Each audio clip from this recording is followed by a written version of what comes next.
Okay, so, hi. Hello.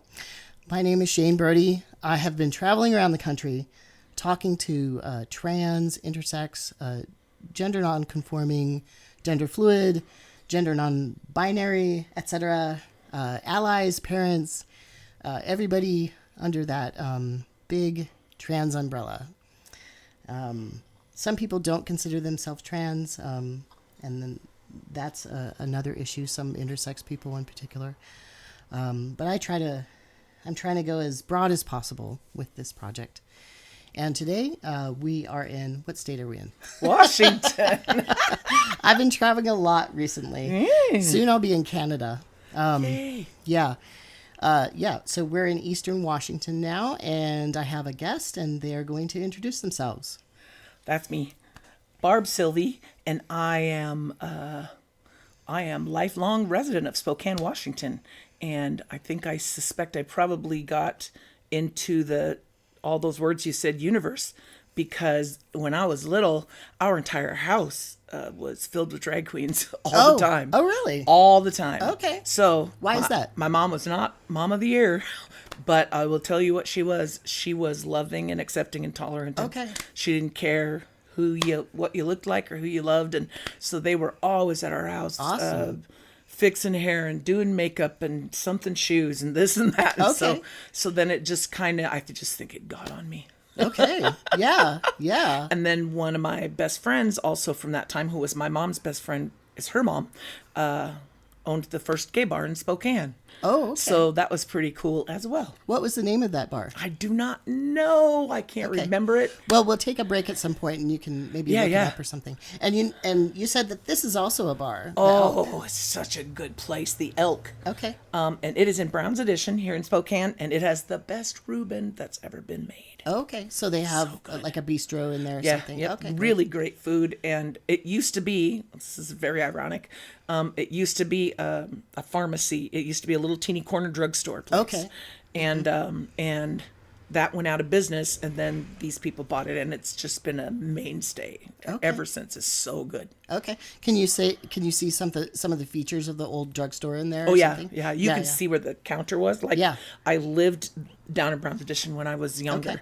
We lived in a lot of places. So I would go down there because you used to be able to get a note from your mom that said, give Barbara Ann a package of Pall Malls. Sure. Well, I mean, they used to have the vending machines where you just pulled that little handle and there you go. Yeah, totally. So then it's really familiar to me. Sure. So when I saw this on the wall, I was like, and it's friendly. Is there a sort of a gay neighborhood here in Spokane, or is it just spots? It's everywhere. Okay. Like our teen Odyssey. Odyssey is a place for LGBTQ plus youth up to 18. Is it like a hangout during the day, or is it a homeless shelter? It's a hangout. It's a hangout and resources place. Oh, okay. Yeah. All right. Okay. And so you can. When I was the advisor for our GSA, we always went over there for a field trip because they have trans. They can tell you trans doctors in town. They can tell you just all the resources. Okay. Great. Yeah, I was just in Eastern Oregon and then a couple of smaller communities here in Washington. And people were saying that when they don't have resources locally, they kind of move up and come up here. In a town, bigger. Yeah. And this is quite a drive from some of those places. Yes. Several hours. Yeah. Yeah. I just drove over yesterday, and luckily it rained a little bit, so it wasn't super hot. And I just was amazed by the beauty of the Columbia Plateau. Yeah. That is a pretty drive. Oh, yeah. Very beautiful. And then all of a sudden, there was conifer trees. Yeah. What is the change there? That's our state. So I mean, that's our Pacific Northwest, right? So there's Portland and Seattle, and they're by the ocean, right? And then mountains, yeah, and then no water for us. Yeah, that is it. Okay, so it's very dry out here. Like if you were to drive to Seattle, it's no green till you get over by the mountains and the ocean. Yeah, you know, I remember driving over, I think it was called Stevens Pass or something like yeah. that. And then suddenly, like, the trees would change. Like, you could see it on the side of the Yes. road. Yeah. Yep. Yeah. And then for Portland, because you drive all along the river, then the Columbia River. Yeah, Right. you drive right all. So of course everything there is green. But as soon as you turn north to go up to Spokane, that's all she wrote. Right. Like the Tri-Cities area. Yes. Yeah. I was just there yesterday, and wow, so dry. It was so dry that actually a whole entire mountain the night before had burned. And so it was, the entire mountain was black. Yep. With ash and That soot. happens. Yeah, that's Yeah. why we got a little bit of smoke in the air. Yeah, it was actually really surreal because the mountain was black, and then at the very bottom, as the slope changed, right, it went. There was vineyards, and yeah. they were super green, like Yes. green. Oh, yeah. like your hair green, like you know. What they water those like nobody's business. There's yeah. a lot of vineyards there. Yeah. Down there. I could tell that there was some breaks too, like that had been built in. Yes. they Yep. were like brown areas. Yeah, Yeah. yeah. So, kind of speaking about that sort of thing in Spokane, what is like the industry around here? I'm always curious about that because Spokane is kind of, like you mentioned a little bit earlier about a bar and the Odyssey area. It has changed, obviously. It used to be more. It used to be a lot smaller, and it's gentrified A lot more. quite a bit. Yes. And I noticed just driving around doing gig work, because that's how I'm funding this project, is that there's a lot of homeless people here as well. Crazy. And homeless, and it looks like probably very disabled. Like, And mentally ill. yes, very Yes. physically disabled as well as mentally. Yep. What's going on with that? Do you happen to know? So remember I don't know how long it was, 3 years ago, 4, I don't know, when the price of housing went pew. Yeah. And then now nobody can afford to live indoors. Okay. Nobody can afford it. They could afford the cheaper places before. And the mayor who we have now, Nadine Woodward, she was a TV news person. Oh, she was an anchor. Yeah. Oh. And then she ran for mayor, and then they elected her. And so, and she ran on the platform of helping homeless people. Okay. Hasn't done anything. Did not. Right. Wow. Oh. So we ended up, you aren't here now to see it. We ended up with a place down by the freeway called Camp Hope. And it was, at first, it just started with a couple people setting up tents and stuff like that. And Yeah. then it became 500 people. Oh, my. And then it became illegal activity and drug activity and Yeah. that stuff. And so finally, some of the people in Spokane said, okay, we just can't ignore this. It's too big, right?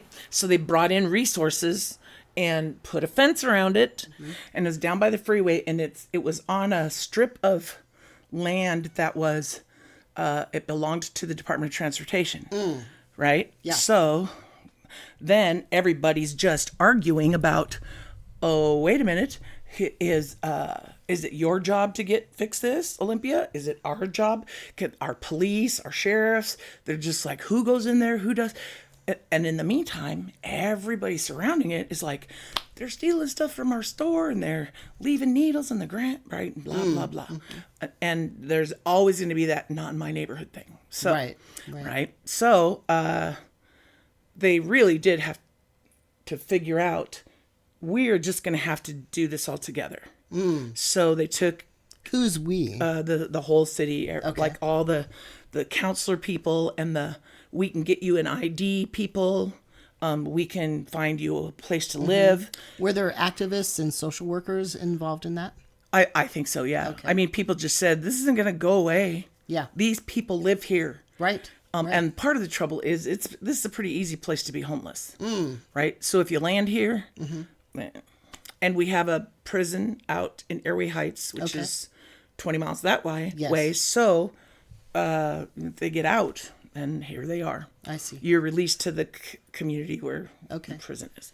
So, and then there's just never has been enough help for mental health issues. Okay. There just never has been.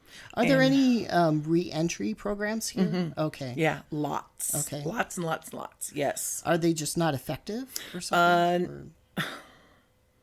Not very. Yeah. Well, it because sounds like it. They're a bit clinical. Okay. You know? Yeah. So I've been involved in a couple of them that were not clinical. And those worked for the people. Okay.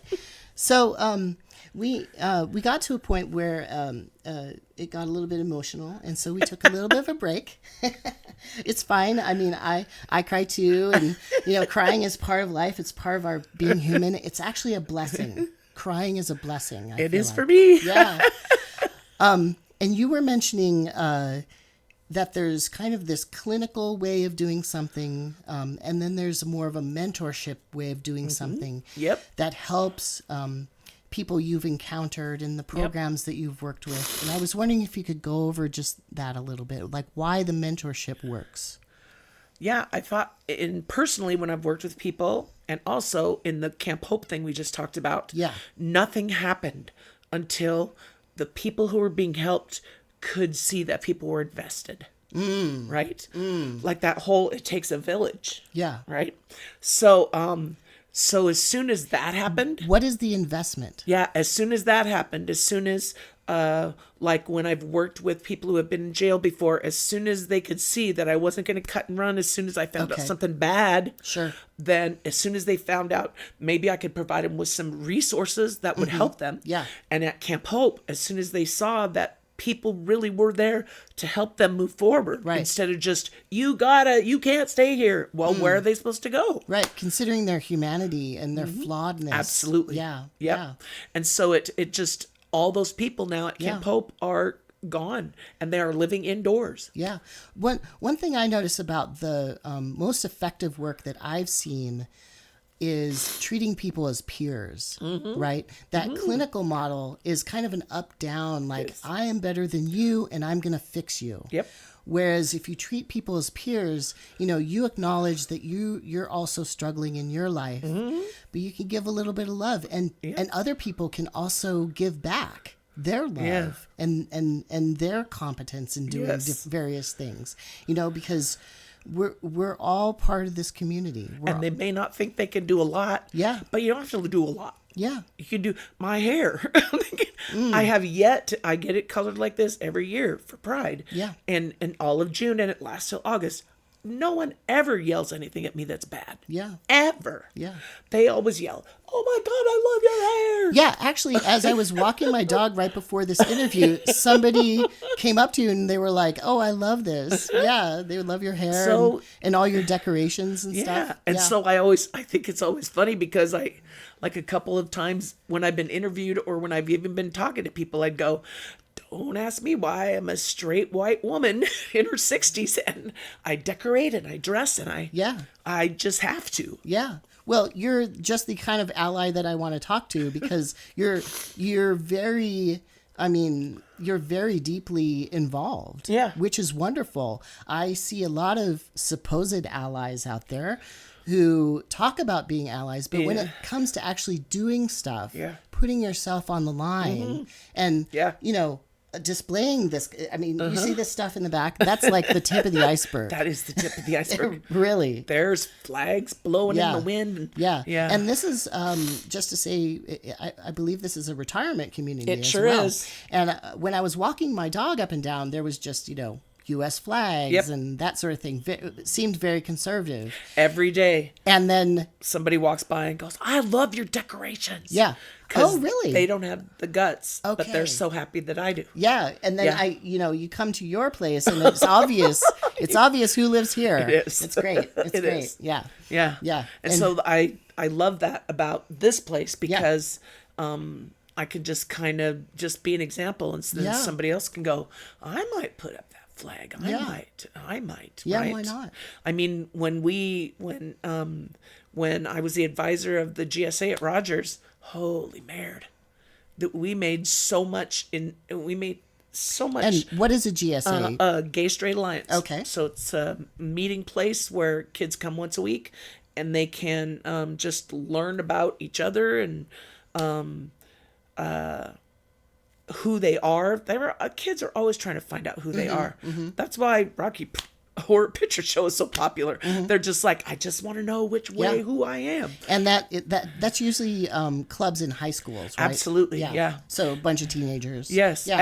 and we even though it was Gay Straight Alliance, and so it was mostly LGBTQ plus kids, still we got goth kids, Right, Because they didn't have anywhere to belong, Right. So they would come, Right. And anybody can come. It didn't matter, Right. And so because of that, it just and because I'm a little bit stupid and fearless, we just managed to just get a whole ton done because I would not allow. One year they told us we couldn't put our picture in the yearbook. Oh, what? Because it was it looked all gay and stuff. It's Okay. like, wow. Okay, well, would you like me to go? Too artistic, too creative, too colorful. Yep. Would you like me to go downtown and talk to that lawyer guy, or are we just gonna put the picture in the yearbook? Yeah, right. Because I'm not having that. Right. Speaking of that, you Yes. mentioned, so I had to take some notes because my friend here has done a lot. You mentioned Mama Dragon. Oh, Can you I talk love about that Mama for a second? Dragons. I found that on the internet, and it's a nationwide group. I don't even know if it's worldwide, but I know it's nationwide. And it's anybody who wants to be an ally for a kid who doesn't have, or it could even be a grown-up who doesn't have like someone to talk to. That they just came out and their parents said no thank you, goodbye. Okay. And so they can call you, text you. I mean, you agree that you're gonna put your information in this database, and then the boss people will give that person the information so that they can contact you. Great. And so it's kind of like old school pen pals. it almost. really is. Yeah, It really is. but it's in the modern age. and they can and then the little offshoot from that is that then we're the mama hug people down at the Pride Parade. Okay. So, Yeah, and you mentioned that sometimes you go to pride parades as well. always go to pride with the parades. Mama Dragons. Yes. Yeah. I love that name, by the way. I do too. Yeah. It's so fun, and people are just so on Facebook where it is that it's a lot of conversations about my kids coming out and oh my gosh and blah blah blah. Okay. The dad. So you mentor some parents some there, parents, too. yes, Oh. because they're just like, and I don't know what to do because the dad won't, use the right name or whatever. Right. And sidebar, our GSA was responsible for getting our school district here in Spokane to allow for name change and sex change. Oh, awesome. On their school records, so Okay. that in class they could be called by their correct name. Great. And by the appropriate pronouns. That's right. Great. Yep. Great. And part of that was because teachers could call, and they could call me and go, "What am I supposed to do? I don't know if they want that name or that name, and it's this name over there and something." And I said, "How about if you ask them? Right. If you ask them, they'll tell you. That's right. They'll tell you if they like it or not." I'm glad that times have changed and Yeah. that people go to the actual person and talk to them But I about will what they want. Tell you, not as much has changed as it should. Yeah. Right? Of course not. Unless there's a big noisemaker like me around, really. Yeah. Well, Because at our school, we were responsible, Right. also, for the first gender neutral bathroom. Oh, in a high wonderful. school. Yep. One of my kids who was trans. Wow. And I thought this was hilarious because when he said he said in our meeting, I can't go in the girls' bathroom. I can't go in the boys' bathroom. And one of the kids who was in our club said, "You're not a girl," because they had never seen him present as female. So they were like, "What are you talking about?" So I just said to the president, "Well, let's go ask the principal. Tell him we need a gender neutral bathroom." Okay. And I said, "You guys can come with me." And they were like, "Boo." So we went. We had a gender neutral bathroom the next day. Yeah. Often all it takes is to change the sign. Yes. I mean, it's not that big of a change. Well, Just change the it sign. kind of is because apparently there have to be this number of bathrooms for teachers and this number. Oh, okay. So it's a regulatory thing. They took a teacher bathroom and changed it to gender neutral. I know. I was so happy. Great. And we were also responsible for our school district changing the application for sports and activities and stuff. Okay. Which used to say male, female, other. Okay. And now it says male, female, Okay. There's about 12. I just love it. And speaking of that, are the kids who are, don't identify as male or female, are they welcome in whatever team that they want to play or sport that they want to play? In our school district, yeah. Great. They have to be. Great. Because that's legal. Great. You can lose your school district stuff. It's legal here. It is. Whereas other places, of course, there's state oppression Absolutely. of children. Yep. Right. Yep. That's what's going on in other states. Absolutely. There was a girl who was in PE, and she girl who was trans, and she got put in my class to do makeup work because she wouldn't go to PE. Okay. Well, she has hairy legs. Hasn't even started hormones or anything yet. So I just said to my class, y'all just wait here. We'll be back. And then we just walked around the hall a couple times and I just found out her story. And the PE teacher said she had to, dress in shorts. She can't dress in shorts. She's got, and then she doesn't have money to get sweats. Okay. And then I said, okay, we're going to go down to the counselor's office and fix this right now. So we go down to the counselor's office and say, blah, blah, blah. And then the counselor says, well, if he would just go to class. And I said, first of all, this is Annabelle, and it's she, and she would go to class if it wasn't so uncomfortable. So how about that? And so then that's often where behavioral problems come from, right? We're not looking at the person, the kid that needs help. Yep. Or why? Why are they acting that way? Right, exactly. We had the same conversation with the vice principal who was a man. Yeah. And he had said the same thing. If he would go to class. And it's often, resources that the school can help with. And it's also just ignorance. Yeah. It really is. Yeah. Our school is kind of a shining beacon about that now.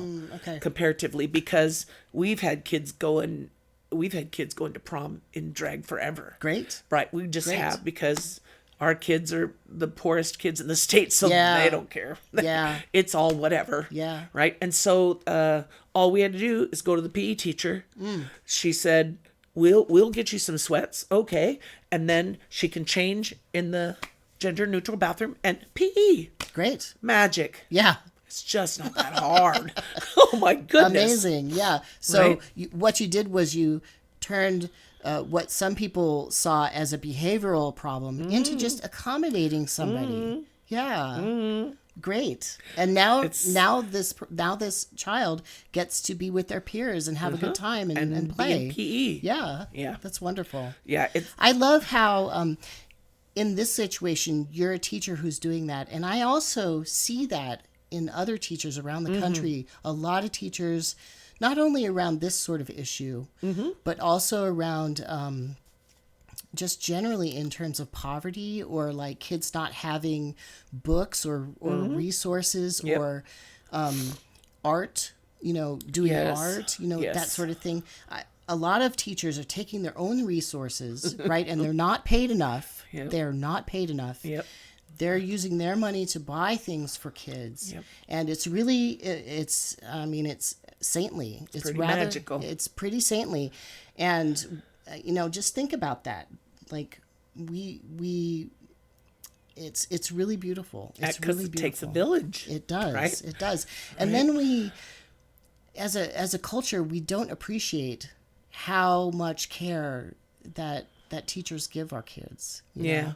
There's no teacher that's going to let a kid go without lunch, go without whatever. Right. So that, we're just giving out money hand over. Yeah. I mean, how could anyone watch a kid be hungry? But then, of course, there's when you're an ally, you try. So in my classroom, I just had a closet that just had food and stuff in it, and toothpaste and things that poor kids don't have. And so they always, and then it was so cool because kids would come back and bring and put stuff, restock when they got grown. All right. Right? Which is the best. Yeah. I just loved it. Oh, so you're watching kids grow up and then they come and give back. Oh my gosh. Kids who own, that's lovely. just who own insurance companies, Yeah. and then they come back to school and then just Right. bring stuff and donate stuff. That's so and, awesome. And that's even You grew them up very well. I did. And then even stuff for LGBTQ kids, Yep. like binders and Sure. all sorts of stuff. I had one of our nurses who had breast cancer, and she had mastectomies, and she got a bra, right? Okay. And they wear out. Yeah. I had no idea.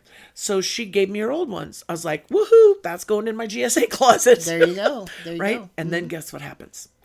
Somebody calls the school district and says, I'm grooming kids to be gay. Sure. Because that's what I have time for. Well, I mean, yeah, you're providing resources to kids who come to you with unmet needs. You know? Right? Yeah. And I wish people would just understand the kind of sadness that happens. Yes. Right? Yeah. Yeah. And how easy that's fixed. And that should really clue some parents in that they are, that they actually need to move forward and to take care of their children more. Yeah. Because there's some deficiency there. Yeah. But they just go in. It seems like they're just going into punishment mode. Oh, yeah. Punish you, punish the Yes. kids, punish the school district. Oh, instead yeah. of dealing with the situation. Yes. Yeah. Yeah. And figuring out what's my kid sad about. Yeah. Right. And I can't tell you the number of times I've heard parents say, you don't have anything to be sad about. Wow. Yeah. Okay. Yeah. Live in my body that's not really mine. Yeah. Right. So so I was really pleased not really pleased, kind of pleased, when my president of the GSA came to me and said, we want to have a drag show. Okay. It's like, great. Yeah. So you don't want me to have a job? And I was like, okay, let's go back to the principal. Okay. And she said, sure. Okay. So Just not at the school. so you were worried about your position, and then I was just joking. okay. Yeah, it sounds like there is a little bit of worry there, and people do use the power of the state. Oh, absolutely. And Absolutely. to oppress people and to Yeah. get them fired. So yeah. So it's a valid fear. Oh, it is. Yeah. Yeah. I mean, I wasn't afraid because I know too much, so that helps. But I love that. I was just joking with him. Sure. And so the Imperial Sovereign Court, they. Oh, and what is that? I do not understand how people don't know what they do. What they are the reason why I asked that is Yeah. not that I don't know. No, not you. Okay. But just like Just in people in general. Spokane. Okay, yeah. They are phenomenal. Well, they're a charity organization. That's all they do. Yep. And Yep. people don't understand that. Yeah. They think all they have to do is just dress up and be more beautiful than me. Sure. Because They do gorgeous. that, and I love their themes. Oh my gosh. Sometimes they have Oh, like themed absolutely. balls, and they do it upright. And so for our first Yeah. drag show, by the way, first high school drag show in the country. This was 11 years ago. Okay. I did a lot of research to find that out. Okay. And they came and talked to the kids for like 2 hours. Sure. The thing that I love about this town in particular is we have a thing called Block Watch, and there is one in every neighborhood. Okay. So, and it's That's pretty common around the U.S. yes, though. yes. Okay. And but ours are really active. Okay. Yeah, and so it's run by volunteers, and I volunteer at the one up where I used to live, and we just make it so that it starts in our neighborhood. That's how you make it safe. You don't depend on the police to make it safe. Okay. Right? They can Okay. help, but you do it as the neighbors. Okay. Right? Okay. And so So you go and you, if somebody is having a problem, you will talk to them. Okay. or like One-on-one or something. I'm the block watch like captain of the blocks that I was on, and Yeah. and I just had everybody's phone number and everybody's names, and so then somebody could say, somebody is sneaking around my backyard, and I'd be like, because some people don't want to call the police. Yeah. It's not like you've necessarily had the greatest times with them. Right. Yeah. Sometimes when you call the police, they victimize you as the absolutely. person calling. Yeah. Absolutely. Yeah. Right. Especially, poor people, people of color, Yes. trans people, Yes. queer people. Yep. Yeah. Yeah. So I'm really pleased about that because our block watch system is really good. Great. Yep. Let's see. They even have one downtown where all of our gay bars are. Okay. Yeah. Okay, Which I great. just love because then it's not like the police would respond slower, but it just makes it, they show up quicker. Yeah. More eyes on it, the better, Yes. I think. Yes. Yeah. Yep. You were also mentioning that you did some refereeing in Alaska. My I dad was a ref there, by the way. He did basketball reffing. Really? Yeah, in the Northwest Arctic Borough. Yeah. Anyway. I referee at University of Alaska Fairbanks. Okay. And University of Alaska Anchorage. Yeah. And I've been arguing with myself about which place it was that I saw the best LGBTQ place. Probably in Anchorage. In Anchorage? Okay. Yeah. Fairbanks is coming along, but it's it's slower. It's slower. Anchorage is more it's more liberal there. Okay. Yeah. I'm so happy. Great. I looked out the window of my Great. hotel room and I just went, what? Yeah. I'm going over there. And then I got all these little rainbow stickers and everything for the Great. kids in GSA from Alaska. Yeah. They just were like, wow. Yeah. As a matter of fact, most of my, I've got a lot of foster kids and I have several who are LGBTQ and one who's trans, and they all just went nuts when I brought them Alaska Great. stuff. Great. Like, Yeah, speaking of that, I mean, your house, every wall up to the ceiling, It's and I'm true. surprised there's stuff not on the ceiling either. There is, see? There is? Oh yeah. Well, almost. It's at the very tippy top. But every surface, even the bathroom, in It's the true. walls, It's it has pictures of people and Yeah. artwork that they've done, Yep. and it's pretty amazing. It's pretty fun. Yeah. I like to see the things I love. Yeah. Yeah. And that's who all these guys are. yeah. And it's cool because, it's interesting to me because as a foster parent, when a kid, and I wasn't like legally a foster parent, Okay. except for 2 kids. So I think this is true of anybody, that all it takes is just like a place to live where you don't get hurt. That's safe. You don't have to fight people for food. Yes. Yeah. You know what to expect. It's not going to be a different thing every day. Yeah. You're not going to get beat this day and then, right? Yeah. Or like you were saying, a very clinical or punishing kind of environment too. Yeah. Yeah, one of my foster kids pulled the drawer out, but we were getting ready for school. He pulled the drawer out, and all the silverware, because I was poor, so I lived in a poor house. Drawer came all the way out. Silverware, whoosh, Oh yeah. Loud noise too. and there he was over there in the corner, curled up in a ball. I was like, "What are you doing?" And he said, "Oh, my mom would have beat me for that." I was like, because I was just laughing. Yeah. Because I couldn't believe all the silverware came out. He was not laughing. Yeah. Right? Right. So I don't think people understand how easy it is just to know what people just appreciate. Yeah. Right. Yeah. Safety. Real safety there. Yeah. Yeah. Yep. Yeah. I know lots of people who, in my life, have helped me in small and larger ways. Yeah. Because I also had a difficult time as a younger person. And so it was nice to sometimes stay with people who I knew their love was unconditional. It didn't matter. Yeah. Like if I made a mistake, that's okay. I can learn from a mistake, or, never shamed me for, eating dinner with them, for instance. And I Right. always felt like, oh my goodness, I'm going to eat dinner with you, I don't have any money. Well, that's okay. We're having a big dinner, it's little things like that. And they really help. They really do help. Yeah. My My daughter, who is trans, it was so funny because she called me from college and said, I think, Mom, I think I'm trans. And I was like, oh, thank God. I'm glad you figured it out. Because I didn't know if you were gay or trans. But okay. I wish that you would just figure it out. And I wasn't going to say anything until you figured it out. Sure. So she did. And she figured it out because she went to a church that was punishing. And she went, oh, I don't like, no. And then I don't know how that all evolved, but it did. So Does she go to like a more affirming church or welcoming church now? yeah. Okay, good. Yeah. Good. Episcopalian. That's another thing.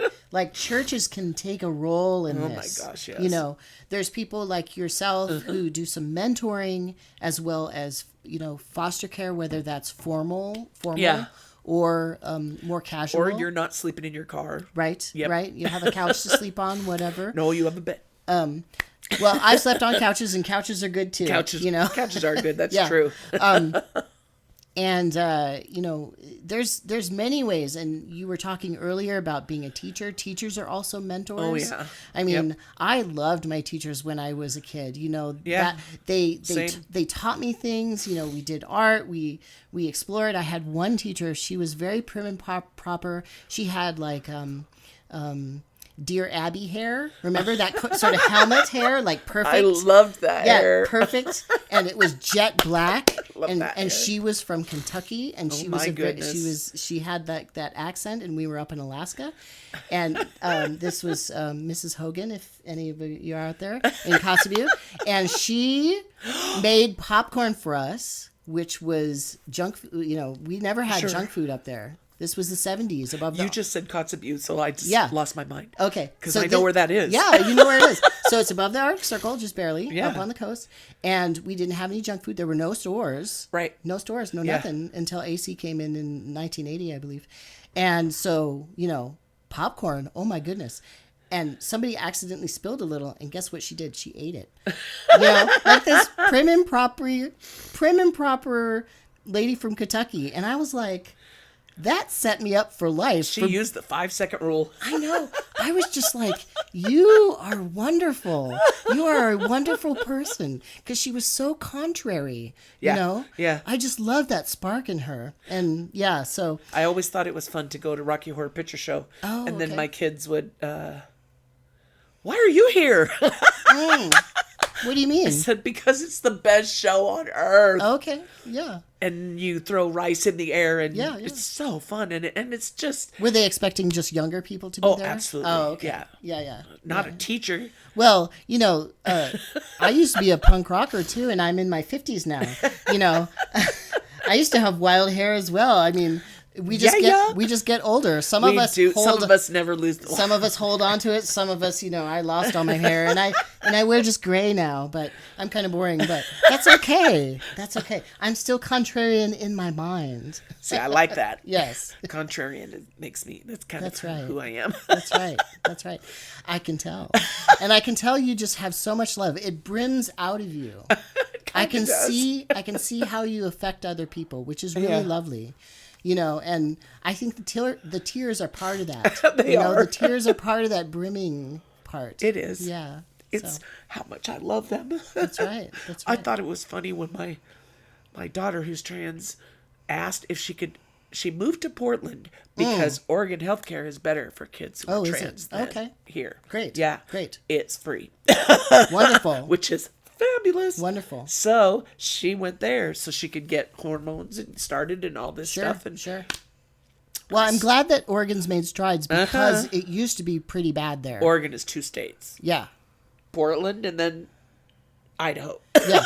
Well, their healthcare system used to be really terrible. Oh. So they've really improved that. That's good. I didn't know that. Yeah, the last And 10 years or so. The only reason I knew Yeah. that Oregon paid for that healthcare is one of my other foster kids who works at the or University of Oregon something hospital. Okay. Yeah. And she told me, she said, have Jess come over here.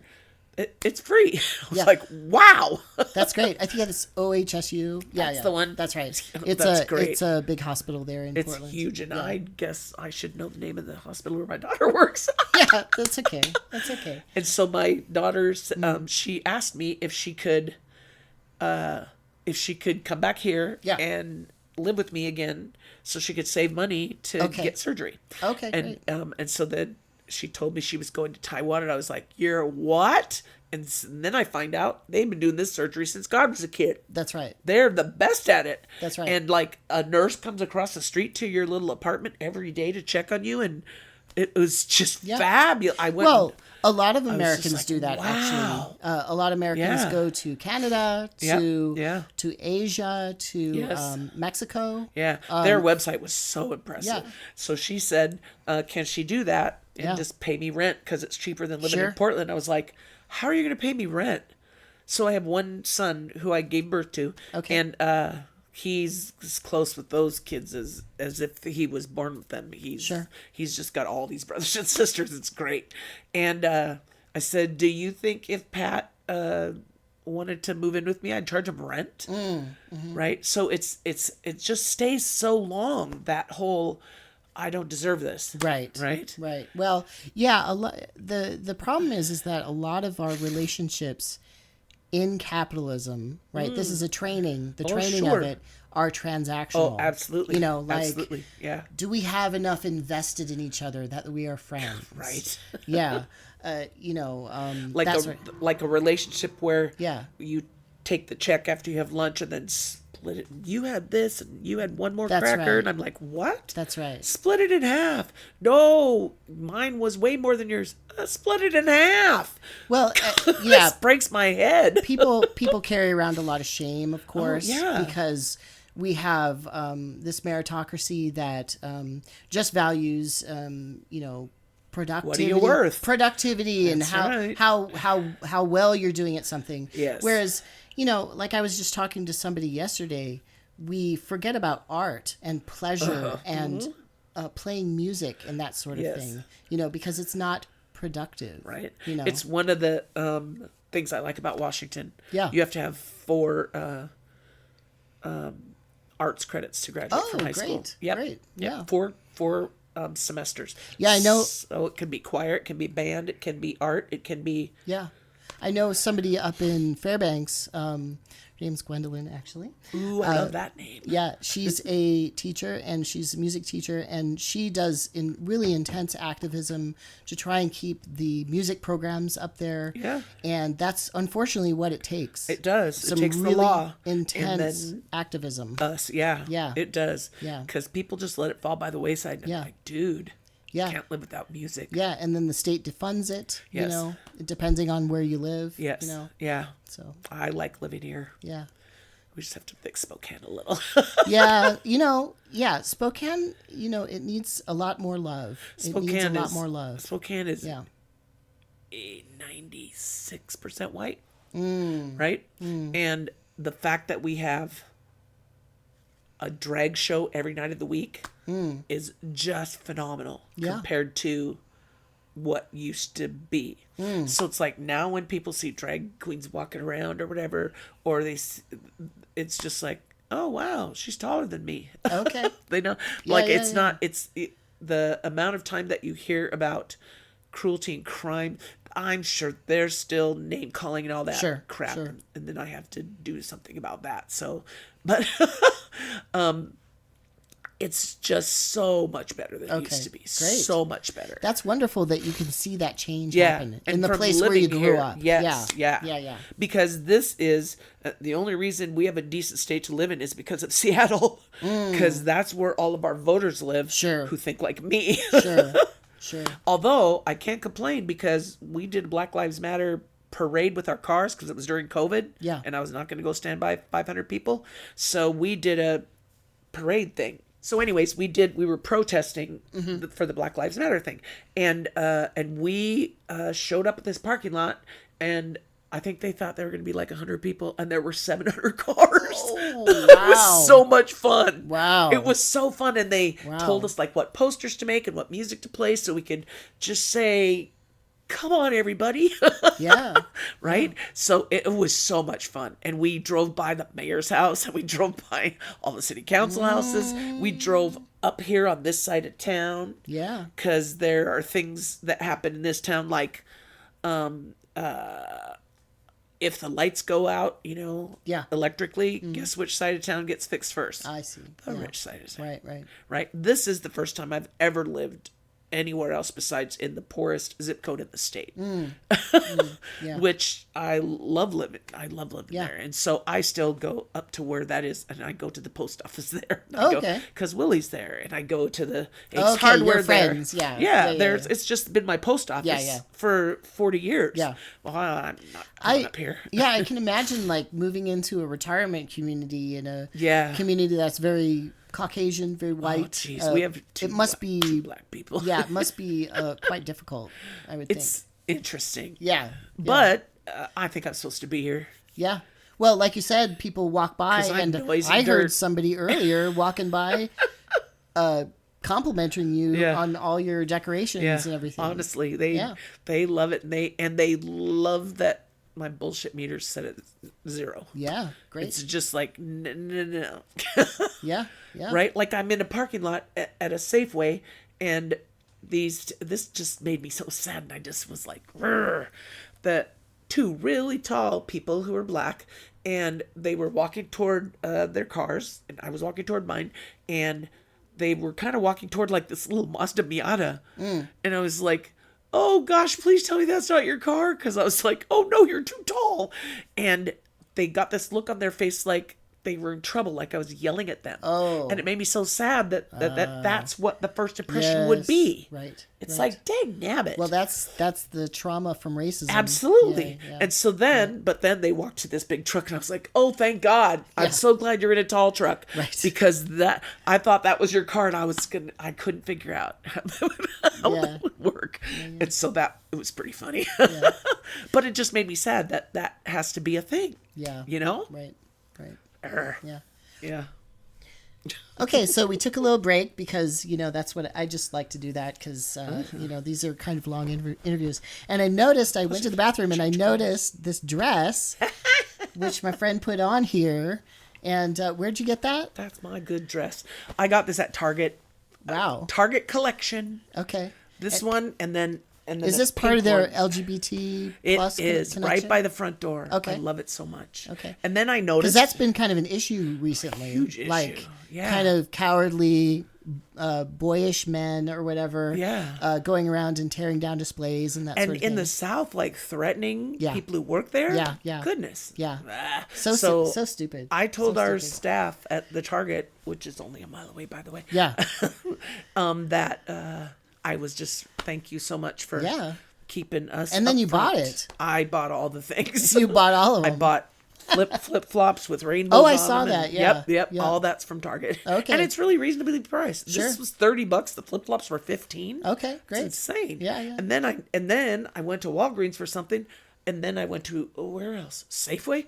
There's Pride stuff everywhere. Oh, really? I love it. Oh, wow. There's a whole big display at the Walgreens, and then there's and then at the Safeway there was jewelry. I was just like, wow, look at everybody just chipping in. Yeah. That's interesting Hooray. about Walgreens, too, because they're a real mixed bag. They are. Because they have decided to deny in some places giving people the pills that are for abortions. Oh, yeah. Chemical abortions, yeah. So it's a I real mixed bag. I used those one time when I was escorting someone to Planned Parenthood. Okay. I did this from out under the umbrella. We could just do this here if you guys want. Okay. Because I always have Sure. two doses of those in my Okay. purse. So anyway, earlier we were talking about looking up a bar that is connected to your mom's friend, and it's kind of complicated. Please explain that. Yeah, when we were younger, my mom's best friend, they're the best drinkers on earth, and so what do they do for a living? They're bartenders. Okay. So Actually, most bartenders I know usually kind of go sober. that's very true. Yeah, very true. they go sober. Not my mom, and not although they didn't drink at work, It was a different era, though. but they made up for it at home. It was a different era too. It was the 70s. That was very true. Yeah. And so her daughter and me, we were best friends. And so and then back in the 70s, bars were closed on Sundays. So my best friend's mom, who was my mom's best friend, and we were always sitting at a kitchen table where they were smoking and drinking and stuff. Sure.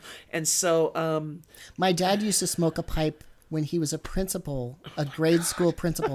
The pipe was on his desk. oh, I remember those times where you go to buy something in a store, Sure. and the clerk would be smoking. Oh, of course. Just wouldn't even put it down to take your money. Nope. Or like hanging on the lip. Yes. You know? Yes. Oh, yeah. And so I texted my friend Julian to ask her, because her mom was involved in the first gay bar in Spokane, which we're always very proud of, which also explains why we always had 100 drag queens at our house. Yeah. Well, our apartment. And so she was, the guy's, I think the bar's name was Jack's. What's the name of it? Yeah. Jack's Nighthawk. Yeah. Yes. Mm-hmm. Although, eventually it just ended up being called the Nighthawk. Okay. They dropped that name. Sure. And I'm not sure when that was, but I'm going to look it up anyways. Jack, who was, really, he was kind of responsible for anything that involved LGBTQ rights and stuff like that in Spokane. Sure. Right. And then, historically the bars were places where people were found sanctuary. Absolutely. And they could be themselves. Absolutely. Yep. I mean, that's why we have Pride, because of the Stonewall riot. That's right. And Stonewall was a bar. Yes. Yes. And do you know, in my GSA club, we watched Milk. Great. Because you have to know the history. Yeah. If you don't want to repeat it, Right. crying out loud. Right. And so they started that bar, and Julie's mom, June, she was the bartender for, I don't even know how long, 30 years. It was there forever. Yeah. And my mom bartended there as well. Great. But Julie's mom was the manager, and kind of, she was the decorator. Oh my gosh, she's such a decorator. And so on Sundays when the bars weren't open, all of us kids would go down there and eat all the peanuts and drink the Coke and have to sweep the floors, and full of drag queens and whatever. Great. And so now it's kind of a fun memory for me, because now in Spokane, you can go to a drag show every night, even 2. Wow. Around here, because it's just, and Spokane is not that big. No, it's not. Yeah. And even also, like our one of our Queen Mother people, who I love, they got a show out at Northern Quest, out at the casino. Oh, okay. Like cabaret. Oh, it's fabulous. Wonderful. It's free. Wonderful. And I know they're not working for free. Yeah. But it's free to go in there. But I know they're just making money off of us for food and drinks. Sure. But it's just fabulous. And it has a different theme every month or so. And it's ridiculous. It's so cool. And it's so wonderful. Wonderful. And so just seeing that, and then some of the LGBTQ people in Spokane will ask if you want to go to church, and what they mean is, do you want to go to the gay bar Yeah. for the drag show that's on Sunday? I understand. Or for brunch. or have a tea dance or something. Oh, yes, yeah. That was like a Sunday get together at Code bars. word, yes. Yeah. Or yes. Also, I got to say, earlier in this trip, I was in a small town in Texas, just north of Fort Worth, and I went to a little college, and I delivered a pizza to a young woman, and I'm going to guess that she was trans and early in transition, and I asked her if she was family. And she had no idea what I meant by that. She had no idea. But that was code for basically if you were queer or Are you trans. a fan of Dorothy? Exactly. But I love family in particular because it is family. It is family. It's a greater extended it family. really is, yeah. Like I go to all the, I really wanted my GSA kids to understand their history, all that stuff, and so we always went to the coronations for the Imperial Sovereign Court, and they always gave us our own table. Great. And had us walk in the coronation. It was just so special. Great. And the kids and I also just love that just as a community, as a really high percentage white straight community here in Spokane. Yeah, I just am so happy that we take better care of our kids than we have, because even like one of the colleges, Eastern Washington University, that's in Cheney, 15 miles that way, they have what's called lavender graduation. So anybody who's LGBTQ who is going to graduate can go to that, and then they're honored.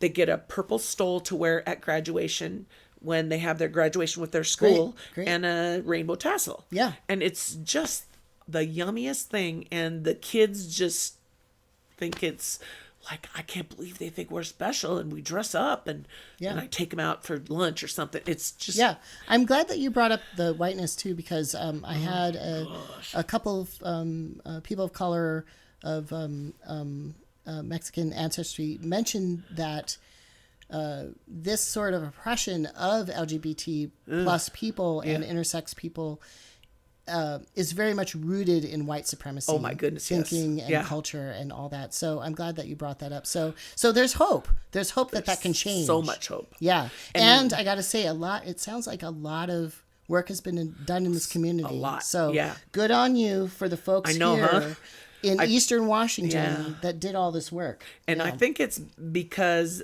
of us doing that work and that we just won't shut up. Yeah. Never shut up. Never shut up. No. Never shut up. Because that's what they want you to do. Never is works. Shut up. Yeah. It doesn't. Right? Never. And as soon as the last president, whose name I have never said and will not say, as soon as they were elected, I had all of a sudden our school, which is very affirming and very, close. Sure. All of a sudden, all the rednecks, that was their permission to start calling names and being mean and all this stuff. Yeah. So I had 3 kids in my GSA that said, I'm not going to that class anymore. Yeah. And so I just was like, okay. So they told me what they said, and it was like, gee, many crickets.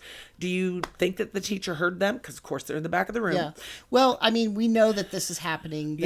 People have become more crass, especially on the right. They're just, I mean, they... honestly, I'm just going to say they've always been that way. Oh, sure. They're just more blatant they think about they have it. Permission. Exactly. Right? So it's actually incumbent upon people who don't believe that to be loud as well. Yep. To shut those people up. Yes. So shut them down. I said to these kids, do you think your teacher heard that? And they said, no, we were in the back. And I said, well, you got to find a time when there's nobody else around and you got to let your teacher know, because they will not allow that. That's right. And sure enough, they were in class the next day because it stopped. All right. Which I loved, because Awesome. it just has to be. And then the same kind of thing happened in our assemblies that we have for Martin Luther King Day. Yeah. Right. We're just one of the clubs that has a presentation. Sure. We always do. Yeah. So every year we would do something. We would read poems, and then show a video about GSA. See if any kids want to join. And there's this one kid who that's part of that intersectionality. It is. We're just another club. Yeah. You can come join us. Yeah. And so this kid was just yelling. I don't even know what he was, stupid. And they took him to the office. And because you can't interrupt an assembly. There's free speech, and then there's harassment. Yes. Right. And so they took him to the office, and I love our principals so much, because they had a really hard time all day trying to get a hold of his parents to tell them he had to go home. And I don't think it was on accident, because they just made him sit in a room. Oh, I see. But the next day at school, when he came back after being suspended, because you can't interrupt anything like that. It's a learning environment. If you have something you want to say, then you say it straight to my face. Don't be a chicken about it. Sure. Right? So we sold T-shirts that said, I'm gay, get over it. And I'm straight, get over it, for fundraisers. Sure. So I took one of our I'm straight, get over it shirts and went down to his classroom. He was in ROTC, which means he's supposed to be a leader. Not like that. He also wore a shirt to school that said marriage is between a man and a woman. Okay. Yeah. So he, it's between whomever, wants to get married. And he didn't come out of the womb that way. Right. Yeah. He got taught that stuff. So he came out. I asked the colonel if I could see him. He came out. Yeah. I said, I know you don't believe the same way I believe, nor do I, I'm not going to yell at you about that. But we can't go around yelling at the people that the other one loves, Sure. right? I said, so I brought you a present. And I gave him the shirt, and he held it up, and he goes, I'm going to wear this tomorrow. I said, that's going to be great. Then I said to him, before you wear it, just make sure you know that this came from GSA. Yeah. And I don't want you to think I'm just giving you this. I just want you to know that we're not going to yell at you any more than you should yell at us. Right. And so he still wore it the next day. Okay. Yeah. and he thanked me for it. Yeah. He said, and I just thought to myself, maybe that's his way of saying, just don't yell at me about this. I'm like, okay, we won't. Yeah. So to round out the interview, you were mentioning that your one of your kids does a podcast themselves. She does. I'm so proud of her. Yeah, let's talk about that a little bit, and then actually, unfortunately, I have to go to work. I have to do a lot of work to make some money to get across Canada. Because gas is at least twice as much as what it costs here, and at this moment, gas is almost $5 a gallon here in Spokane. I mean, it's we need to get you a card to Costco and a hybrid. I have an efficient car, but still, dang I have to drive like 2,500 miles to get home. Yeah.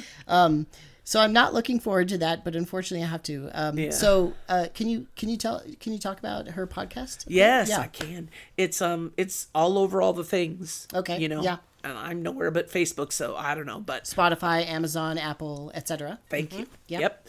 And I'm just so proud of her. It's called what's the title? It's called Self-Care is Sexy. Oh, wonderful. Because that has not been her way. Yeah. I actually talk about that topic a lot. Yeah. Not in terms of the sexy part, but self-care of activists, Oh, yeah. because I just know a lot of activists who kind of push themselves too far. And don't bring other people in to also do the work. Yes. Right? They just become so determined. Yeah. And then it impacts them very strongly. And then they get ill. Oh, so yeah. I just want more. I don't want that to happen. No. So I talk about that a lot. So I'm so glad that she's taking on that topic. And so she has just episodes that are just like with hints and clues and things to do, things you could like the you can't see it. There's a mind map on my fridge. Oh, great. I got that from her podcast. Okay. Yeah, and I've heard just that. Like organizing your thoughts and things you have to do and all that. Right. It's just awesome. Yeah. And then she will also interview people about who are busy people and do famous things, like how do they self-care when they barely have time. Right. So I love it. I listen every week. I love it. Wonderful. Yeah. I'll definitely link to that. And what's her name, by the way? Her name is Chris. Chris. Uh-huh. And she just recently got married. Great. Chris Braylin, Braylin. And Chris is Kris. Okay. And she's from Spokane, but she's currently in pre-law school over in Portland. Oh, awesome. And in 2 years, when my granddaughter graduates, they're going to move over here. Awesome. I'm so happy. That's great. That's great.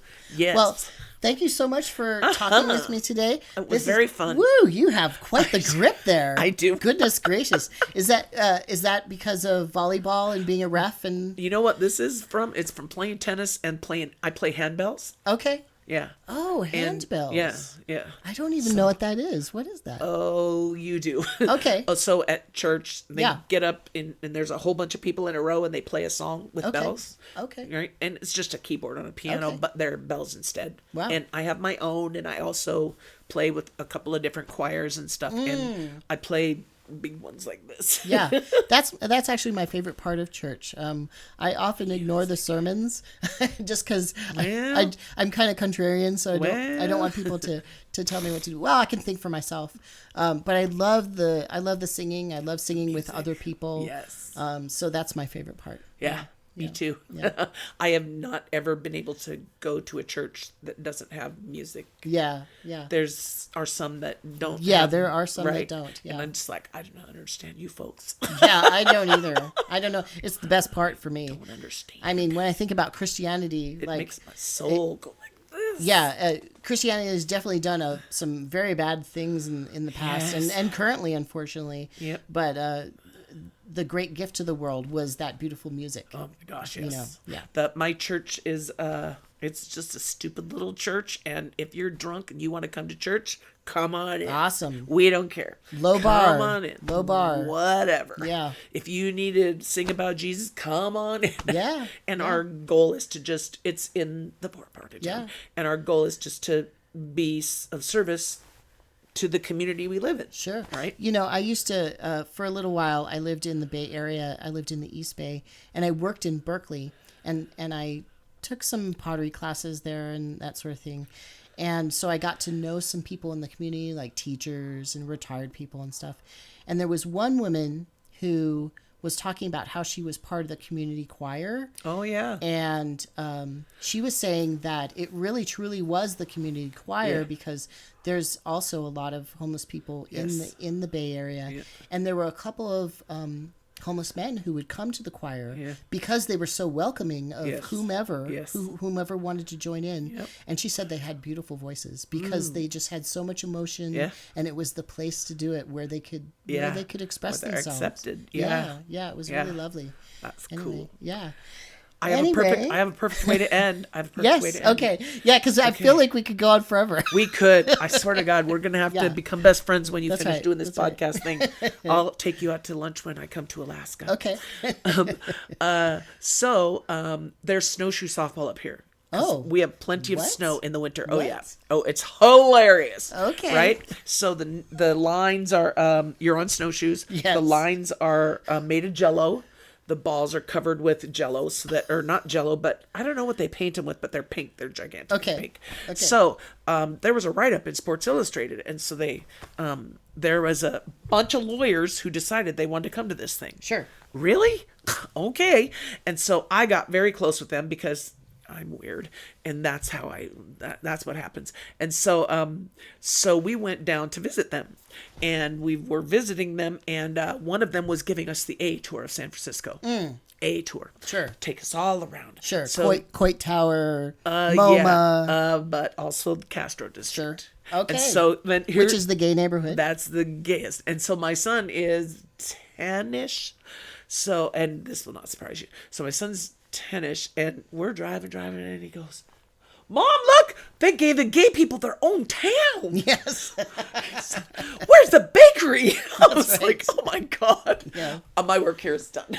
Yes, that's right. All right. And you know what? I find that because gay people and trans people are part of the community. Absolutely. Yeah, we're here. Yeah. And I find that he's 38, going to be 39, and I find that anybody who's 45 and under doesn't care who you marry, and they don't care what you look like, what you dress like, what you pierce like. Yeah, it's true. Don't care. It's true. Actually, I think it was Pew Research did some research on that recently, and they found that a vast proportion of younger people are very welcoming about LGBT issues. Honest to goodness, they don't care. In fact, they support that. Absolutely, just be yourselves. Yeah. We just have to wait for all the old white men to die off. Sorry. Yeah, no, I get it. I totally get it. Can I give a shout out to my gay husbands? Sure, absolutely. Okay, I'm giving a shout out to my gay husbands in California. Hi, Tim and Jeff. Hello. And then a shout out to my gay husbands in Michigan. Hi, Joseph. And my other gay husband in California. Hi, Alfredo. Hello. And my gay husband in Alabama, Arkansas. Oh, sorry, Bernie. You get around. He just said, I do. He just said he was going to move here because he's done with them. But anyways. Oh, yeah. Yeah, he's hard. It's hard living in the South. Oh, boy, yeah. He's so adorable. So anyways, and my gay husband's in Utah. All right. In Salt Lake City. Yeah. Hi, Paul and CJ. And my little baby puppy. All right. That's all. All right, cool. All right, thanks again. You bet. Yes, thank you. Thank you. It was very fun. All right. So next I'm off to, I'm going to stay here for a couple more days and make some money. And then I'm off to northern Idaho, northwest Montana, up in the mountains. God. And then, no, it's okay. And actually, I love that area of the world. It's really gorgeous. Yeah, it's beautiful. Gorgeous. It's so beautiful. Yeah. It's so beautiful. It's ridiculously beautiful. It is. And then I'm going up through Alberta. So pray for me a little bit with the fire season that we have right now. And then I'm back in Alaska. I found out that I got a job. And so, yay! I just have to get my butt there. Which is going to be difficult, actually. But I'm going to do it. All right. All right. Thanks, y'all. Until next time. All right. That's so fun. Oh, my God. We got the history.